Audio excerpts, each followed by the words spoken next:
അപ്പൊ നമ്മൾ കഴിഞ്ഞ ക്ലാസ്സിൽ ഇന്റിജർ ഡാറ്റ ടൈപ്പിന്റെയും അതേപോലെ ഫ്ലോട്ടിംഗ് പോയിന്റ് ഡാറ്റ ടൈപ്പിന്റെയും വർക്കൗട്ട് നമ്മൾ കംപ്ലീറ്റ് ചെയ്തു അല്ലെ. അപ്പൊ ഇന്ന് നമ്മൾ പറയാൻ പോകുന്നത് കീബോർഡിൽ നിന്ന് എങ്ങനെയാണ് നമുക്ക് ഡാറ്റ റീഡ് ചെയ്യാന്നുള്ളതാണ്. അഥവാ നമുക്ക് കീബോർഡ് എന്ന് പറഞ്ഞാൽ എന്താ? കീബോർഡ് എന്ന് പറഞ്ഞാൽ ഒരു ഇൻപുട്ട് ഡിവൈസ് അല്ലെ. അഥവാ നമുക്ക് പലപ്പോഴും നമ്മുടെ പ്രോഗ്രാമിൽ കീബോർഡിൽ നിന്ന് ഡാറ്റ റീഡ് ചെയ്തുകൊണ്ട് ആ ഡാറ്റ നമുക്ക് എന്ത് ചെയ്യേണ്ടി വരും? പ്രോസസ് ചെയ്യേണ്ടി വരും. അപ്പൊ ഇൻപുട്ട് ഡിവൈസുകൾ ഉണ്ട്, അതേപോലെ ഔട്ട്പുട്ട് ഡിവൈസുകൾ ഉണ്ട്. മോണിറ്റർ എന്ന് പറഞ്ഞാൽ ഒരു ഔട്ട്പുട്ട് ഡിവൈസ് അല്ലെ. പ്രിന്റർ എന്ന് പറഞ്ഞാൽ ഔട്ട്പുട്ട് ഡിവൈസ് ആണ്. സ്കാനർ ഇൻപുട്ട് ഡിവൈസ് ആണ്. അതേപോലെ കീബോർഡും എന്താണ്? ഒരു ഇൻപുട്ട് ഡിവൈസ് ആണ്. ഓക്കെ, അപ്പൊ ഈ ഇൻപുട്ട് ഡിവൈസിനെറ്റ് നമ്മൾ എങ്ങനെയാണ് പൈത്തൺ യൂസ് ചെയ്തുകൊണ്ട് കമ്മ്യൂണിക്കേറ്റ് ചെയ്യുന്നത്? അഥവാ നമ്മുടെ പൈത്തൺ പ്രോഗ്രാമിൽ കീബോർഡിൽ നിന്ന് എങ്ങനെയാണ് നമുക്ക് ഡാറ്റ റീഡ് ചെയ്തുകൊണ്ട് അത് അക്സെപ്റ്റ് ചെയ്തുകൊണ്ട് നമ്മൾ പ്രിന്റ് ചെയ്യുക എന്നുള്ളതാണ് നമ്മൾ ഇന്ന് നോക്കാൻ പോകുന്നത്. അപ്പൊ എന്താണ്, നമ്മൾ വർക്കൗട്ടിലേക്ക് വരാം. ഓക്കെ, അപ്പൊ നമുക്കിവിടെ വിഷ്വൽ സ്റ്റുഡിയോ കോഡ് നമുക്കിവിടെ ഉണ്ട്. അതിൽ നമ്മൾ നേരത്തെ പറഞ്ഞ പോലെ integer_workout.py എന്ന് പറഞ്ഞിട്ടുള്ള ഒരു ഫയൽ നമ്മൾ കഴിഞ്ഞ ക്ലാസ്സിൽ ഉണ്ടാക്കിയില്ലേ. അതേപോലെ നമ്മൾ എന്ത് ചെയ്യാണ്? ഒരു ഫയലും കൂടി ഉണ്ടാക്കുകയാണ്. നമ്മൾ കീബോർഡ് ഓപ്പറേഷൻ എന്ന് പറയാം. ഓക്കെ, ഇവിടെ ന്യൂ ഫയൽ ഉണ്ട്. നമുക്ക് എന്ത് ചെയ്യാം? കീബോർഡ് അണ്ടർസ്കോർ ഓപ്പറേഷൻസ് എന്തെങ്കിലും കൊടുക്കട്ടോ. .py ആണ് കേട്ടോ, ശ്രദ്ധിക്കണേ. പൈത്തൺ ആയതുകൊണ്ട് പൈ ആണ്. ഓക്കെ, അപ്പൊ നമുക്ക് എന്ത് ചെയ്തു? ഇവിടെ നമുക്ക് കീബോർഡ് workout_files-ലാണ് ഞാൻ കൊടുത്തത്. നിങ്ങൾക്ക് പുറത്തായാലും മതി കേട്ടോ, പ്രശ്നങ്ങളൊന്നുമില്ല. അപ്പൊ ഞാൻ തൽക്കാലം ഇത് ക്രിയേറ്റ് ചെയ്തു. അപ്പോ keyboard_operations ഓക്കെ .py. ഓക്കെ, ഇനി നമ്മൾ ഫസ്റ്റ് ചെയ്യാൻ പോകുന്നത് യഥാർത്ഥത്തിൽ എങ്ങനെയാണ് കീബോർഡിൽ നിന്ന് ഡാറ്റ റീഡ് ചെയ്യേണ്ടത്. അപ്പൊ അതിൻ്റെ ഒരു മെത്തേഡ് ഉണ്ട് കേട്ടോ. ഇൻപുട്ട് എന്ന് പറഞ്ഞ ഒരു മെത്തേഡ് ഉണ്ട്. ആ ഇൻപുട്ട് മെത്തേഡ് യൂസ് ചെയ്തുകൊണ്ട് നമുക്ക് ഇന്റിജർ ഡാറ്റ എന്ത് ചെയ്യാൻ പറ്റും? റീഡ് ചെയ്യാൻ പറ്റും. സ്ട്രിങ് റീഡ് ചെയ്യാൻ പറ്റും. ഫ്ലോട്ട് റീഡ് ചെയ്യാൻ പറ്റും. അങ്ങനെ ഏത് ടൈപ്പ് ഡാറ്റയും എന്ത് ചെയ്യാൻ പറ്റും? നമുക്ക് റീഡ് ചെയ്യാൻ പറ്റും. അപ്പൊ നമ്മൾ വളരെ സിമ്പിൾ ആയിട്ട് നമ്മൾ ഒരാളെ പേര് അല്ലെ, ഒരാളെ പേര് എന്ന് പറയുമ്പോൾ സ്ട്രിങ് ആണ് അല്ലെ. അതേപോലെ ഒരു സ്ഥലത്തിന്റെ പേര് സ്ട്രിങ് ആണ്. അപ്പൊ എങ്ങനെയാണ് ഒരു പേര് നമുക്ക് കീബോർഡിൽ നിന്ന് റീഡ് ചെയ്യാൻ നോക്കാം. അപ്പൊ നമുക്ക് എന്താണ് ചെയ്യുക? അപ്പൊ നെയിം ഈക്വൽ ടു, ഞാൻ വേരിയബിൾ നെയിം കൊടുക്കുകയാണ്. Name equal to input of enter your name. Just കൊടുക്കുകയാണ് എൻ്റർ യുവർ നെയിം അല്ലെ. Okay, enter your name. ഇതൊരു പ്രോംപ്റ്റ് നമുക്ക് കാണിച്ചു തരും. അഥവാ നമ്മളോട് ചോദിക്കുകയാണ് എൻ്റർ യുവർ നെയിം തന്നെയാണ് നമ്മളോട് ചോദിക്കും. അപ്പൊ നമ്മളൊരു നെയിം നമ്മൾ കൊടുത്തിട്ടുണ്ടെങ്കിൽ ആ നെയിം എവിടെ സ്റ്റോർ ചെയ്യും? നെയിം എന്ന് പറഞ്ഞ വേരിയബിൾ സ്റ്റോർ ചെയ്യും. വളരെ ഇമ്പോർട്ടന്റ് ആണ്, മനസ്സിലാക്കുക. അപ്പൊ നമുക്ക് ഈ നെയിമിൽ ആക്ച്വലി ഇപ്പൊ നമ്മൾ അഫ്സൽ റഹ്മാൻ എന്ന് പറഞ്ഞ ഒരു ഡാറ്റ കൊടുത്തു എന്ന് വിചാരിച്ചോളൂ. അപ്പൊ നെയിമിൽ എന്തുണ്ടാവും? അഫ്സൽ റഹ്മാൻ ഉണ്ടാവും. അത് നമുക്കൊന്ന് പ്രിന്റ് ചെയ്ത് നോക്കട്ടെ. പ്രിന്റ് നമ്മൾ ഫോർമാറ്റ് ചെയ്ത് പ്രിന്റ് ചെയ്യാണ് F വെച്ചുകൊണ്ട്. ഇപ്പോ ഹൈ എന്ന് പറഞ്ഞാൽ കൊടുത്തു, ഒരു ഹൈ വരണം, ഒരു ഗ്രീറ്റിംഗ്സ് കൊടുക്കുക. ഹൈ നെയിം അഥവാ ഹൈ അഫ്സൽ റഹ്മാൻ എന്ന് വരും. വെൽക്കം ടു പൈത്തൺ നമുക്ക് എന്തെങ്കിലും കൊടുക്കട്ടോ, ജസ്റ്റ് കൊടുത്തു മാത്രം. Welcome to Python. ഓക്കെ, അപ്പൊ അഫ്സൽ റഹ്മാൻ എന്ന് പറഞ്ഞാൽ എന്താണോ അവിടെ റീഡ് ടൈപ്പ് ചെയ്യുന്നത് നമ്മൾ നെയിമായിട്ട്, അവർക്ക് എന്ത് ചെയ്യുക? ഹായ്, ആ നെയിം വെൽക്കം ടു പൈത്തൺ എന്ന ഒരു മെസ്സേജ് നമ്മൾ സ്ക്രീനിൽ പ്രിന്റ് ചെയ്ത് കൊടുക്കും. ഓക്കെ, അപ്പൊ ഇതാണ് നമ്മുടെ പ്രോഗ്രാം. നമുക്കൊന്ന് റൺ ചെയ്ത് നോക്കട്ടോ.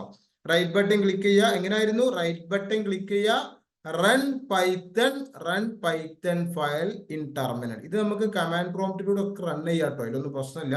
നമ്മളിവിടെ ഈസി ആയിട്ട് വിഷ്വൽ സ്റ്റുഡിയോ കോഡിൽ നിന്ന് റൺ ചെയ്യാന്ന് മാത്രം. ഓക്കെ, അപ്പൊ നമ്മളിത് ക്ലിക്ക് ചെയ്യാണ്, സെലക്ട് ചെയ്തു. അപ്പൊ നമ്മളോട് ചോദിച്ചത് കണ്ടോ, എൻ്റർ യുവർ നെയിം. ഇതെങ്ങനെ ചോദിച്ചത്? നമ്മൾ ഇൻപുട്ടിന്റെ ആർഗ്യുമെന്റ് ആയിട്ട് നമ്മൾ എൻ്റർ യുവർ നെയിം കൊടുത്തിട്ടുണ്ട്. അതുകൊണ്ടാണ് ഇവിടെ അത് വന്നത്. ഇനി എൻ്റർ യുവർ ഏജ് ആണ്, അല്ലെങ്കിൽ എൻ്റർ പ്രൊഡക്റ്റ് പ്രൈസ് ആണ് നമ്മൾ കൊടുക്കുന്നതെങ്കിൽ അത് വരും. ഓക്കെ, അപ്പൊ നമ്മൾ എന്ത് ചെയ്യാണ്? ഇവിടെ വന്നിട്ടുണ്ട്, നമ്മൾ പേര് കൊടുക്കുക കേട്ടോ, അഫ്സൽ റഹ്മാൻ. ഓക്കെ, എന്ത് പേരും കൊടുക്കുക, നമുക്ക് ഇഷ്ടമുള്ള പേര് കൊടുക്കുക. ഓക്കെ, റഹ്മാൻ. ഓക്കെ, നമ്മൾ കൊടുത്തു, എൻ്റർ ചെയ്യാണ്. Hi Afsal Rahman, welcome to Python. മനസ്സിലായില്ല? അപ്പൊ വളരെ സിമ്പിൾ ആണ്. ഇപ്പൊ ഇതിന്റെ അർത്ഥം എന്താ? നെയിം എന്ന് പറഞ്ഞ വേരിയബിളിൽ അഫ്സൽ റഹ്മാൻ എന്ന് പറഞ്ഞ നമ്മൾ കൊടുത്ത വാല്യൂ സ്റ്റോർ ചെയ്തിട്ടുണ്ട്. ഓക്കെ, ക്ലിയർ അല്ലേ? ഇനി നമുക്ക് എന്ത് ചെയ്യണം എന്ന് വെച്ചാൽ ഇതിന്റെ ടൈപ്പ് നമുക്കൊന്ന് നോക്കട്ടോ. ഇപ്പൊ എക്സാമ്പിള്, ഒരു വേരിയബിൾ പൈത്തണിൽ ഉണ്ടെങ്കിൽ അതിന്റെ ടൈപ്പ് നമുക്ക് കാണാൻ പറ്റും. എന്ത് ടൈപ്പ് ഡാറ്റയാണ് അതിൽ സ്റ്റോർ ചെയ്യുന്നത്, അല്ലെങ്കിൽ ആ വേരിയബിൾ എന്ത് ടൈപ്പാണ്. അപ്പൊ നമുക്ക് അതിന് ടൈപ്പ് എന്ന് പറഞ്ഞിട്ടുള്ള മെത്തേഡ് ഉണ്ട്. നമുക്കൊന്ന് പ്രിന്റ് ചെയ്ത് നോക്കാം. ടൈപ്പ് ഓഫ് എന്ത്? ടൈപ്പ് ഓഫ് ആര്? Type of name. ഈ നെയിമിന്റെ ടൈപ്പ് എന്താണെന്ന് നമുക്ക് കിട്ടും. അത് സ്ട്രിങ് ആണോ, അല്ലെങ്കിൽ അത് ഫ്ലോട്ട് ആണോ, അങ്ങനെ. ഓക്കെ, അപ്പൊ ഞാൻ തൽക്കാലം അരുൺ കുമാർ എന്നാണ് കൊടുക്കാൻ ഇപ്പത്തെ പ്രാവശ്യം. Kumar. Okay, hi Arun Kumar, welcome to Python. അത് വന്നു ക്ലാസ് str. ഇത് കണ്ടോ, ആ നെയിം എന്ന് പറഞ്ഞിട്ടുള്ള വേരിയബിൾ എന്ത് ടൈപ്പ് ആണ്? സ്ട്രിങ് അല്ലെങ്കിൽ str ടൈപ്പ് ആണ്. അപ്പൊ പൈത്തണിൽ ഒരു സ്ട്രിങ്ങിനെ റെപ്രസെന്റ് ചെയ്യുന്ന ടൈപ്പ് ആണ് str. ഓക്കെ, അത് മനസ്സിലാക്കുക. ഇനി നമുക്ക് ഇതിനെ നമുക്കൊരു ഏജ് അല്ലെങ്കിൽ ഒരു പ്രൊഡക്റ്റിന്റെ പ്രൈസ് ഒക്കെ നമുക്ക് റീഡ് ചെയ്യുമ്പോൾ സ്ട്രിങ് ആയിട്ട് റീഡ് ചെയ്താൽ പോരാ അല്ലെ. ഏജ് ആവുമ്പോൾ ഇന്റ് ആണ്. ഓക്കെ, അപ്പൊ അത് നമ്മൾ എങ്ങനെ നോക്കണം? അപ്പൊ ഏജ് ഈക്വൽ ടു ഇന്റ് ആണല്ലോ, ഡാറ്റ ടൈപ്പ് ഇന്റ് അല്ലേ. ഇന്റ് ഓഫ് എന്ത് ചെയ്യണം? ഇന്റ് ഓഫ്, അഥവാ നമുക്ക് കീബോർഡിൽ നിന്ന് റീഡ് ചെയ്യുമ്പോൾ എപ്പോഴും നമുക്ക് സ്ട്രിങ് ഡാറ്റ മാത്രമേ കിട്ടുള്ളൂ. മനസ്സിലാക്കുക, കീബോർഡിലിട്ട് നമ്മൾ കമ്മ്യൂണിക്കേറ്റ് ചെയ്യുമ്പോൾ കീബോർഡിൽ നിന്ന് ബൈറ്റ് അറേ ആയിട്ടാണ് യഥാർത്ഥത്തിൽ നമുക്ക് ഡാറ്റ ട്രാൻസ്ഫർ ചെയ്യുന്നത്. നമ്മളെ പ്രോഗ്രാമിലേക്ക് ഡാറ്റ ട്രാൻസ്ഫർ ചെയ്യുന്നത് ബൈറ്റ് അറേ ആയിട്ടാണ്. പക്ഷെ നമ്മളിവിടെ റീഡ് ചെയ്യുമ്പോൾ നമുക്കത് സ്ട്രിങ് ആയിട്ട് നമുക്ക് കൺവേർട്ട് ചെയ്ത് കിട്ടും. ഓക്കെ, അതൊക്കെ ബാക്കിയുള്ള കാര്യങ്ങളൊക്കെ ഇൻപുട്ട് മെത്തേഡ് ചെയ്യും. ഇനി നമ്മൾ എന്ത് ചെയ്യണം? ഇപ്പൊ ഏജ് നമ്മൾ എൻ്റർ ചെയ്യുകയാണെങ്കിലും അല്ലെങ്കിൽ നമ്മൾ പ്രൈസ് എൻ്റർ ചെയ്യുകയാണെങ്കിലും ഒക്കെ നമുക്ക് സ്ട്രിങ് ആയിട്ടേ കിട്ടും. അപ്പൊ ഞാൻ ഒന്ന് ചെക്ക് ചെയ്യാം. നമുക്ക് ഏജ് ഈക്വൽ ടു നമ്മൾ ഇൻപുട്ട് തന്നെ കൊടുക്കുകയാണ് കേട്ടോ. ഇൻപുട്ട് തന്നെ കൊടുക്കുകയാണ്. നമുക്കൊന്ന് കാണിച്ചു തരാം. Enter your age. ഓക്കെ, എന്നിട്ട് നമുക്കൊന്ന് പ്രിന്റ് ചെയ്ത് നോക്കാം. പ്രിന്റ് എന്ത്? എഫ് ഏജ് എന്ന് പറഞ്ഞാണ് ഞാൻ കൊടുത്തു. ഏജ് ഈക്വൽ ടു എന്തെങ്കിലും ഒരു മെസ്സേജ് കൊടുക്കട്ടോ. അങ്ങനെയൊന്നുമില്ല, നിങ്ങൾക്ക് ഇഷ്ടമുള്ള കൊടുക്കാം. ഓക്കെ, ഇനി ഞാനിവിടെ അത് പ്രിന്റ് ചെയ്യണം നിർബന്ധമൊന്നുമില്ല കേട്ടോ. നമുക്കിവിടെ ടൈപ്പ് എന്താണെന്നുള്ളത് കിട്ടേണ്ടതാണ് അറിയേണ്ടത്. ടൈപ്പ് ഓഫ് എന്ത് കൊടുക്കുക? ഏജ് നമുക്ക് എന്ത് ചെയ്യണം? പ്രിന്റ് ചെയ്യാൻ വേണ്ടി കൊടുക്കണം അല്ലെ. പ്രിന്റ് ഇതിന്റെ മുന്നിൽ വരണം. ഇപ്പൊ പ്രിന്റ് ചെയ്യുമ്പോൾ നമുക്ക് ഏജ് ഇന്റിജർ ആയിട്ട് കിട്ടുന്നുണ്ടോ നോക്കാം. ഉണ്ടെങ്കിൽ പ്രശ്നമൊന്നുമില്ല, പക്ഷേ അത് സ്ട്രിങ് ആയിട്ടാണ് നമുക്ക് കിട്ടുക. റൺ ചെയ്യാണ്. എന്താ കൊടുക്കുക? അഫ്സലിന് കൊടുക്കല്ലേ. അഫ്സലിന് കൊടുത്തു. ഇതുണ്ടോ എൻ്റെ അത് വന്നിട്ടുണ്ട്. പിന്നെ എൻ്റെ റിവർ ഏജ് ചോദിച്ചിട്ടുണ്ട്. ഞാൻ 22 കൊടുക്കുകയാണ്. 22 കൊടുക്കുമ്പോൾ ഇവിടെ കണ്ടോ പ്രിന്റ് ആണ് അല്ലെ. പ്രിന്റ് ടി മിസ്സായി പോയി അല്ലേ. Okay, fine. ഓക്കെ, നമുക്ക് റൺ ചെയ്യാം. നമുക്ക് തൽക്കാലം ഏജ് അഫ്സൽ കൊടുത്തു. അത് പിന്നെ ഏജ് ഇൻപുട്ട് 22. ഓക്കെ, ഇതുണ്ടോ ഏജ് നമ്മൾ ആക്ച്വലി 22 എന്ന് കൊടുത്തിട്ട് പോലും ഇതിന്റെ ടൈപ്പ് എന്താ വന്നത്? കാണുന്നത് ഞങ്ങള് ടൈപ്പ് എന്താ വന്നത്? str ആണ് വന്നത്. അതിനർത്ഥം എന്താ? ഏജും സ്ട്രിങ് ആയിട്ടാണ് അത് എടുത്തിട്ടുള്ളത് എന്നുള്ളതാണ്. ഓക്കെ, അപ്പൊ നമുക്കത് പോരല്ലോ. നമ്മൾ എന്ത് ചെയ്യണം? അതിനെ ഇന്റിജറിലേക്ക് മാറ്റണ്ടേ. അപ്പൊ ഒരു സ്ട്രിങ്ങിനെ ഇന്റിജറിലേക്ക് മാറ്റാൻ വേണ്ടിയിട്ട് നമ്മൾ ടൈപ്പ് കാസ്റ്റിംഗ് പറയട്ടോ. ടൈപ്പ് കാസ്റ്റിംഗ് എന്നൊക്കെ പറയാം. ഏത് ടൈപ്പിലേക്കാണ് നമുക്ക് മാറ്റേണ്ടത് ആ ടൈപ്പ് മുമ്പിൽ ഇട്ട് കൊടുക്കുക. എന്നിട്ട് ഫംഗ്ഷൻ ബ്രാക്കറ്റ് കൊടുക്കുക. അതോട് കൂടിയിട്ട് എന്തായി?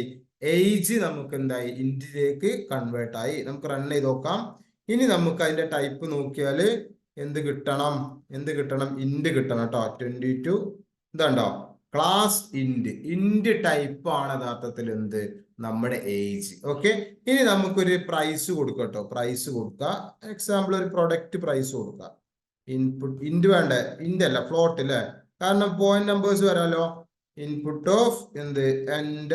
Enter price. ഓക്കെ, പ്രൊഡക്റ്റിന്റെ പ്രൈസ് ആണെന്ന് ഉദ്ദേശിക്കുക. നമ്മൾ പ്രിന്റ് ചെയ്ത് നോക്കാം അല്ലെ. ഓക്കെ, പ്രിന്റ് എന്താ കൊടുക്കുക? എഫ് വെച്ചിട്ട് കൊടുക്കുക അല്ലെ. Price equal to price colon എന്താണ് കൊടുക്കുക?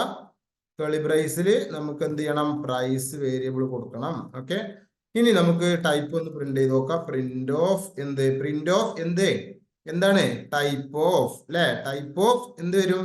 പ്രൈസിന്റെ അല്ലേ. അപ്പൊ പ്രൈസ് കൊടുക്കുക കേട്ടോ. പ്രൈസ്. ഓക്കെ, ഇത്രേ ഉള്ളൂ. നമുക്ക് എന്തായാലും ഒന്ന് റൺ ചെയ്ത് നോക്കാം. റൺ ചെയ്യാണ്. Run Python. Okay, enter your name. Akshay കൊടുക്കാം. നമുക്ക് എപ്പോഴും ഇങ്ങനെ അവസ്ഥയിൽ വേണ്ട. അക്ഷയ്. ഓക്കെ, എന്തെങ്കിലും കൊടുക്കുക. എന്തായാലും 22 കൊടുത്തു. ഏജും ഇന്റ് ആണ്. എൻ്റർ യുവർ പ്രൈസ് അല്ലെ. എൻ്റർ പ്രൊഡക്റ്റ് പ്രൈസ് 500.45 കൊടുത്തുണ്ട്. ഓക്കെ, ഇവിടെ കണ്ടോ 500.45. ഇവിടെ കണ്ടോ ടൈപ്പ് ഫ്ലോട്ട് ആണ് വന്നത്. ഓക്കെ, ഇത്രേ ഉള്ളൂ യഥാർത്ഥത്തിൽ എന്ത്? നമ്മൾ കീബോർഡിൽ നിന്ന് ഡാറ്റ റീഡ് ചെയ്തുകൊണ്ട് നമുക്ക് എന്ത് ചെയ്യാം? നമുക്ക് ഇന്റിലേക്ക്, സ്ട്രിങ്ങിലേക്ക്, അതേപോലെ ഫ്ലോട്ടിലേക്കൊക്കെ നമുക്ക് ടൈപ്പ് കാസ്റ്റ് ചെയ്യാം. ഓക്കെ, കൺവേർഷൻ ചെയ്യാം. ഓക്കെ, അപ്പൊ ആ രീതിയിൽ നമുക്ക് ചെയ്യാൻ പറ്റും. ഇനി നമ്മൾ ഇവിടെ ശ്രദ്ധിക്കേണ്ട കാര്യം, നമ്മള് നെയിം സ്ട്രിങ് ആയിട്ടാണ് ഡാറ്റ കിട്ടുന്നത് എന്ന് നമ്മൾ പറഞ്ഞു അല്ലെ. ഇനി നമുക്ക് പല കേസിലും നമുക്ക് ഏജ് ഇന്റിജർ ആണല്ലോ. 22 എന്ന് പറഞ്ഞാൽ അത് ഇന്റ് ആണ്. പക്ഷെ ഏജ് നമ്മൾ ചോദിക്കുമ്പോൾ ABC എന്ന് കൊടുത്തു കഴിഞ്ഞാൽ അത് തെറ്റാണ് അല്ലെ. അപ്പൊ ടൈപ്പ് എറർ എന്ന് പറഞ്ഞ ഒരു കോൺസെപ്റ്റ് ഉണ്ട്. അപ്പൊ നമുക്ക് അതൊന്ന് നോക്കാം. അപ്പൊ ഞാൻ തൽക്കാലം നമുക്ക് എന്ത് ചെയ്യാ, നെയിമും കാര്യങ്ങളും ഏജ് ഇട്ടോ. ഏജിന്റെ ഇവിടെ നമ്മൾ എന്ത് ചെയ്യാണ്, 22 കൊടുക്കുന്നതിന് പകരം നമ്മൾ എന്ത് ചെയ്യാണ്, വേറൊരു സ്ട്രിങ് വാല്യൂ നമുക്ക് കൊടുത്തു നോക്കാം. ഒന്ന് റൺ ചെയ്ത് നോക്കട്ടോ. റൺ ചെയ്യുക. എറേഴ്സ് വരാൻ ചാൻസ് കൂടുതലാണ് ഇങ്ങനത്തെ കേസിൽ. കീബോർഡിന് യൂസർ ഇൻപുട്ട് ചെയ്യുന്ന ഡാറ്റ തെറ്റിക്കഴിഞ്ഞാൽ, അതിന്റെ ടൈപ്പ് മാറി കൊടുത്തു കഴിഞ്ഞാലൊക്കെ പ്രശ്നം വരും. ഓക്കെ, അപ്പൊ അത് നമ്മൾ എങ്ങനെ ഹാൻഡിൽ ചെയ്യാൻ നോക്കണം. അരുൺ എന്ന് പറഞ്ഞ് കൊടുത്തു ഞാൻ enter your age. Enter your age എന്ന് പറയുമ്പോൾ ഞാൻ ABC എന്ന് കൊടുക്കുകയാണ്. ABC ഒരു വാലിഡ് ഇൻറ്റിജർ ആണോ? അല്ല. അപ്പൊ ഒരു വാലിഡ് ഇൻറ്റിജർ ആവാത്തത് കൊണ്ട് തന്നെ അതിനെ ഇൻറ്റിലേക്ക് കൺവേർട്ട് ചെയ്യുമ്പോൾ അവിടെ പ്രശ്നം വരും. നമുക്ക് എൻ്റർ ചെയ്ത് നോക്കാം. ഇവിടെ കണ്ടോ പ്രശ്നം വന്നില്ലേ? നിങ്ങൾ കണ്ടില്ലേ? ഇതുണ്ടോ എറർ, ഏജ് ഇൻപുട്ട്. ഇവിടെ എന്താണ്? Value error. വായിച്ചു നോക്കണേ. വാല്യൂ എറർ എന്താണ്? ഇൻവാലിഡ് ലിറ്ററൽ ഫോർ ഇൻഡ് വിത്ത് ബേസ്ഡ് ഓൺ ABC. അതിനർത്ഥം ABC എന്ന് പറഞ്ഞ ഒരു ഡാറ്റയെ ഒരിക്കലും ഇൻഡ് ആയിട്ട് എന്ത് ചെയ്യാൻ പറ്റുന്നില്ല, കൺവേർട്ട് ചെയ്യാൻ പറ്റുന്നില്ല. അപ്പൊ ഇവിടെ നമ്മൾ എന്ത് ചെയ്യും? കാരണം യൂസർ ടൈപ്പ് ചെയ്ത് കൊടുത്ത വാല്യൂ തെറ്റാണ്. അപ്പൊ യൂസറിനെ അറിയിക്കണ്ടേ ഇത് തെറ്റാണ്, ഇങ്ങനെ എറർ കാണിച്ചു തന്നിട്ട് കാര്യമില്ല, ഇത് തെറ്റാണ്, നിങ്ങളൊരു വാലിഡ് ഇൻറ്റിജർ എൻ്റർ ചെയ്യണം എന്ന് യൂസറിനോട് നമ്മൾ എന്ത് ചെയ്യണം, പറയണം. അതിനാണ് യഥാർത്ഥത്തിൽ ട്രൈ ക്യാച്ച് എന്ന് പറഞ്ഞിട്ടുള്ള ടൂൾ ഉണ്ട്. അഥവാ അത് ജാവയിലുണ്ട്, പൈത്തണിലുണ്ട്, ഏത് ലാംഗ്വേജിലുണ്ട്. പൈത്തണിൽ വരുമ്പോൾ അത് ട്രൈ എക്സെപ്റ്റ് എന്ന് പറയും. നമ്മൾ ജാവയിലൊക്കെ പറയുകയാണെങ്കിൽ ട്രൈ ക്യാച്ച് എക്സെപ്ഷൻ ഹാൻഡ്ലിംഗ് എന്നാ പറയാം. അപ്പൊ എക്സെപ്ഷൻ ഹാൻഡ്ലിംഗ് നമ്മൾ ഡീറ്റെയിൽ ആയിട്ട് തന്നെ വരും. ഇവിടെ ഞാൻ ജസ്റ്റ് പറഞ്ഞു വെക്കാം, റണ്ണിങ് ടൈമിൽ വരുന്ന അബ്നോർമൽ കണ്ടീഷൻസിനെ നമ്മൾ ട്രാക്ക് ചെയ്യാൻ വേണ്ടിയിട്ടാണ് എന്ത് യൂസ് ചെയ്യുന്നത്, ട്രൈ ക്യാച്ച് യൂസ് ചെയ്യുന്നത്, അല്ലെങ്കിൽ എക്സെപ്ഷൻ ഹാൻഡ്ലിംഗ് യൂസ് ചെയ്യുക. അബ്നോർമൽ കണ്ടീഷൻ എന്ന് പറഞ്ഞാൽ എന്താ? ഇൻറ്റിജർ എൻ്റർ ചെയ്യേണ്ടടുത്ത് സ്ട്രിങ് വന്നു, അതൊരു അബ്നോർമൽ കണ്ടീഷൻ അല്ലെ, നമ്മൾ എക്സ്പെക്ട് ചെയ്യാത്തൊരു കണ്ടീഷനാണ്. അപ്പൊ നമ്മളെ പ്രോഗ്രാം എന്താവാൻ പാടില്ല, സ്റ്റോപ്പ് ചെയ്യാൻ പാടില്ല. യൂസർക്ക് പറഞ്ഞു കൊടുക്കണം, നിങ്ങൾ ഇവിടെ ഇൻറ്റിജറെ എൻ്റർ ചെയ്യാവൂ. അത് വാലിഡേഷൻ എന്നൊക്കെ പറയും നമ്മൾ അല്ലെ. അപ്പൊ അത് നമുക്ക്, അപ്പോൾ ഒരു അബ്നോർമൽ കണ്ടീഷൻ വന്നു കഴിഞ്ഞാൽ നമ്മൾ അതിനെ ട്രാക്ക് ചെയ്യണം. അതിനെ ട്രാക്ക് ചെയ്യാൻ നമുക്ക് യൂസ് ചെയ്യുന്നതാണ് ട്രൈ എക്സെപ്റ്റ് കേട്ടോ, ട്രൈ എക്സെപ്റ്റ്. അപ്പൊ നമ്മൾ പൈത്തണില് ട്രൈന്റെ ഉള്ളിലാണ് ബാക്കിയുള്ളതൊക്കെ വരേണ്ടത്. അപ്പോ എക്സെപ്ഷൻ വരാൻ ചാൻസ് ഉള്ള കോഡുകൾ നമ്മൾ ട്രൈന്റെ ഉള്ളിലാക്കണം. അപ്പൊ ട്രൈന്റെ ഉള്ളിൽ ഈ കോഡ് ആവണം എന്നുണ്ടെങ്കിൽ ഇവിടെ ഒരു ടാബ് അടിച്ചു കൊടുക്കുക. അതുണ്ടോ ട്രൈ, ഇതിനർത്ഥം ഇഫിന്റെ ഉള്ളിൽ നമ്മൾ കേളി ബ്രേസ് ഒക്കെ യൂസ് ചെയ്യില്ലേ സീലൊക്കെ, അതിന് പകരം ഇവിടെ എന്ത് ചെയ്യാണ്, ഈ രീതിയിലാണ് യൂസ് ചെയ്യുക കേട്ടോ. ഒരു സ്പേസ് നമ്മൾ കൊടുക്കുക. ഓക്കെ, ഇനി നമ്മൾ ഏജ് എല്ലാം അതിൻ്റെ ഉള്ളിലാണ് വരേണ്ടത്. ഓക്കെ, പ്രൈസ് പുറത്താണ്. അപ്പൊ നമ്മൾ ഇവിടെ എന്ത് ചെയ്യാണ്, എക്സെപ്റ്റ്, ഇവിടെ നമുക്ക് എന്ത് ചെയ്യാം, എക്സെപ്റ്റ് നമുക്ക് ഇവിടെ ക്ലോസ് ചെയ്യാം. ഇനി വാല്യൂ എറർ വരാൻ ചാൻസ് ഉണ്ട് അല്ലെ. വാല്യൂ എറർ വന്നു കഴിഞ്ഞാൽ നമ്മൾ എന്ത് ചെയ്യണം, പ്ലീസ് എൻ്റർ എ വാലിഡ് ഏജോ അല്ലെങ്കിൽ വാലിഡ് വാല്യൂ എന്തെങ്കിലും കൊടുക്കാം, കറക്റ്റ് വാല്യൂ എന്തെങ്കിലും കൊടുക്കാം കേട്ടോ. അപ്പൊ നമുക്ക് ഇവിടെ നമ്മൾ തെറ്റി കൊടുത്തു കഴിഞ്ഞാൽ നമുക്ക് എന്ത് കിട്ടണം, please enter a valid age എന്ന് പറഞ്ഞാണ്ട് കിട്ടണം. ഓക്കെ, അപ്പൊ നമുക്ക് റൺ ചെയ്ത് നോക്കാം, കിട്ടുമോ നോക്കാം. Run Python. ഓക്കെ, ഇനി എന്താ കൊടുക്കുക, അരുണനെ കൊടുക്കുക അല്ലെ. എൻ്റർ യുവർ ഏജ്, ഞാൻ ഒരു XYZ കൊടുക്കുകയാണ്. XYZ ഇതാണ്ടോ, please enter a valid age. Error അവിടെ പോയി അല്ലെ, ആ എററിനെ നമ്മൾ ഹാൻഡിൽ ചെയ്തു. ഇതാണ് യഥാർത്ഥത്തിൽ എന്ത്, എക്സെപ്ഷൻ ഹാൻഡ്ലിംഗ്. ഓക്കെ, അപ്പൊ ഇതാണ് നമ്മൾ ഇന്നത്തെ ഒരു വർക്കൗട്ട് നമ്മൾ കംപ്ലീറ്റ് ചെയ്യാൻ പോകുന്നത്. ഇനി നിങ്ങൾ ചെയ്യേണ്ട ടാസ്ക്, ഞാൻ അടുത്ത ഇതിലൊരു അസൈൻമെന്റ് തരാണ്. നെക്സ്റ്റ് ക്ലാസ്സിൽ ആ അസൈൻമെന്റ് നെക്സ്റ്റ് ക്ലാസ്സിലേക്ക് നിങ്ങൾ ചെയ്ത് കൊണ്ടുവരണം. ഒന്നുമില്ല, നമ്മുടെ ഫസ്റ്റ് നമ്മൾ പഠിച്ചില്ലേ, എന്താ പഠിച്ചത്, നമ്മളൊരു പ്രിന്റ് ഇല്ലേ, അഥവാ സോറി പ്രിന്റ് അല്ല, നമ്മളെ സം ഇല്ലേ. ഇപ്പൊ എക്സാമ്പിൾ A = 10, ഇതല്ല നമ്മൾ ഫസ്റ്റ് പഠിച്ചത്. B = 20, sum equal to A + B, print sum അല്ലേ. ഈ സംഭവം 10ന് പകരം എൻ്റർ ഫസ്റ്റ് നമ്പർ അല്ലെങ്കിൽ എൻ്റർ വാല്യൂ ഓഫ് A, അപ്പൊ നമ്മൾ 10 അടിച്ചു കൊടുക്കും. പിന്നെ എൻ്റർ വാല്യൂ ഓഫ് B, അപ്പൊ നമ്മൾ 20 അടിച്ചു കൊടുക്കും. അപ്പൊ സം ഓഫ് A 10 and 20 = 30. ബാക്കിയൊക്കെ നമ്മൾ പറഞ്ഞ പോലെ തന്നെ. ആകെ നിങ്ങൾ ചെയ്യേണ്ടത് ഇത്രേ ഉള്ളൂ, നമ്മൾ കഴിഞ്ഞ ദിവസം വർക്കൗട്ട് ചെയ്ത പ്രോഗ്രാമിൽ സമ്മിന്റെ പ്രോഗ്രാം മാത്രം എടുക്കുക.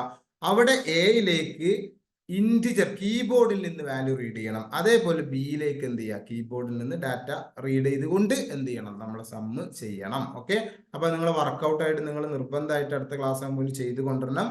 അതിന്റെ പ്രോബ്ലം, അതിന്റെ സൊല്യൂഷൻ നമ്മൾ അടുത്ത ക്ലാസ്സിന്റെ സ്റ്റാർട്ടിങ്ങിൽ പറഞ്ഞുകൊണ്ടാണ് നമ്മൾ അടുത്ത ക്ലാസ് എന്ത് ചെയ്യുക, നമ്മൾ സ്റ്റാർട്ട് ചെയ്യുക. ഓക്കെ, അപ്പൊ എന്തായാലും നമ്മൾ ഇന്നിവിടെ വൈൻഡപ്പ് ചെയ്യാണ്. Okay, thank you.